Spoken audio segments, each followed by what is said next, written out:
Hey, this is Evan Woodbury with Go Vols Extra in the Knoxville News Sentinel, and we're here in the News Sentinel newsroom before Tennessee's game against South Carolina this week. They're coming off a bye week. Butch Jones was careful not to call it an off week, and they actually did do quite a bit of work during the off week, but now it's back into game week atmosphere, and I think the big question that everyone is going to ask is, can Tennessee maintain some of that momentum from the game against Georgia? It went to overtime, were in a position to win it in the fourth quarter, went to overtime, and a fumble in Tennessee's first overtime period ended up costing them the game. But Tennessee played its most complete game of the year by far, nearly upset what was then the number 6 team in the country in an overtime game. And now the question is building on that. And in another game that is a potential upset, Tennessee's about a 7-point underdog here at Neyland Stadium against South Carolina. South Carolina is coming off a big win against Arkansas. They played their best game defensively of the year, probably their best game offensively. Beat Arkansas 52-7 in Fayetteville.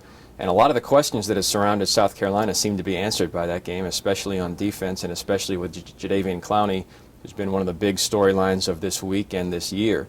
On Tennessee's side, the question, I think, is about Justin Worley, but this time it's not whether Justin Worley's going to start at quarterback. It's can he continue and continue off that second half, which was by far the best half of football that Tennessee has played against Georgia this year.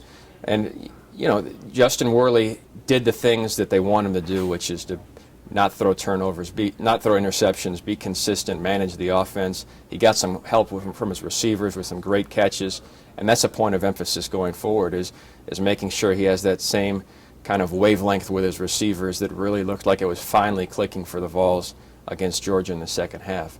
So you can continue to read all our coverage on Go Vols Extra. We'll have video from practices this week.